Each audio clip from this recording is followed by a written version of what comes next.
Hello guys, അപ്പോൾ നമ്മുടെ പുതിയൊരു ചാനലിലേക്ക് എല്ലാവർക്കും സ്വാഗതം. അപ്പോൾ നമ്മൾ ഇന്ന് ക്രിസ്മസ് ആണ്. അപ്പോൾ അതിൻ്റെ ഐശ്വര്യമായിട്ട് നമ്മൾ പുതിയൊരു ചാനൽ തുടങ്ങാൻ പോവുകയാണ്. നിങ്ങൾ പരിപാടി സ്കിപ്പ് ചെയ്ത് ഫുള്ളായി കാണാൻ നോക്കുക, നമ്മളെ സപ്പോർട്ട് ചെയ്യുക. ഞങ്ങൾ ഇന്നത്തെ പരിപാടി എന്താണെന്ന് വെച്ചാൽ പാതിര കുർബാന കാണാൻ പോകുന്നുണ്ട്. ഈ കുട്ടികൾ നമ്മൾ പരിചയപ്പെടാൻ പോവാണ്. അവിടുത്തെ അറേഞ്ച്മെന്റ്സ് ഒക്കെ നമ്മൾ കാണാൻ പോവാണ്. അന്നാ നമുക്ക് പള്ളി എത്തിയിട്ട് ഗായ്സ്, അപ്പോൾ ഇതാണ് നമ്മുടെ ആദ്യത്തെ പള്ളി. ഇത് ഞങ്ങളുടെ അമ്മയുടെ പള്ളിയാണ്. അപ്പോൾ രാത്രി എന്താ പറഞ്ഞതെന്ന് വെച്ച് കഴിഞ്ഞാൽ നമ്മൾ ക്രിസ്മസിനോടനുബന്ധിച്ച് നമ്മൾ പാതിര കുർബാനയായിരിക്കും. അപ്പോൾ നമ്മൾ പാതിര കുർബാന കാണാനാണ് വന്നത്. അപ്പോൾ അതിന് മുപ്പാട് നമുക്ക് പുൽക്കൂട് കാണാം.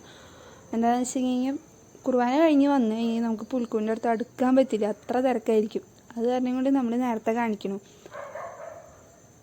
അപ്പോൾ ഇതാണ് ഞങ്ങളുടെ പുൽക്കൂട് പള്ളിയുടെ. ഗായ്സ്, അപ്പോൾ നമ്മൾ പള്ളിയുടെ ഉള്ളിൽ കയറാൻ പറ്റിയില്ല. എന്താണെന്ന് വെച്ച് കഴിഞ്ഞാൽ നിറച്ച് ആൾക്കാരായ കാരണം കൊണ്ട് നമുക്ക് ഉള്ളിൽ കയറാൻ പോലും പറ്റുന്നില്ല. അപ്പോൾ നമ്മൾ തെങ്ങിൻ്റെ ചുവട്ടിലിരിക്കുകയാണ്.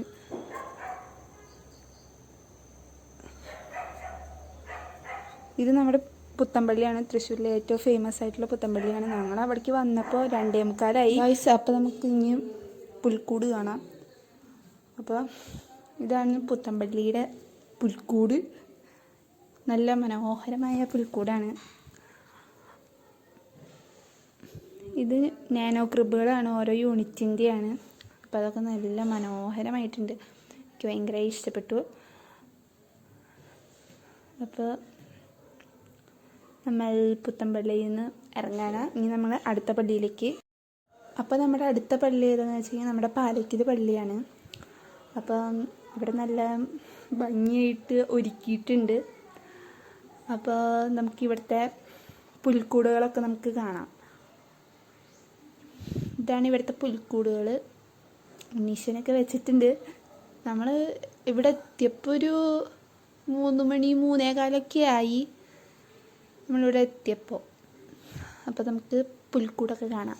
ഗായ്സ്, പിന്നെ ഞങ്ങൾ 2 പള്ളികളിലേക്ക് പോയി. ബട്ട് ഞങ്ങളത് ഇതിലേക്ക് ഉൾപ്പെടുത്തണില്ല. എന്താണെന്ന് വെച്ച് കഴിഞ്ഞാൽ വീഡിയോ ലെങ്ത്തായി പോവാണ്. അത് കാരണം കൊണ്ട് ഞങ്ങളിതിൽ ഉൾപ്പെടുത്തണില്ല. അത് കഴിഞ്ഞ് ഞങ്ങൾ നേരെ വീട്ടിലേക്ക് വന്നു.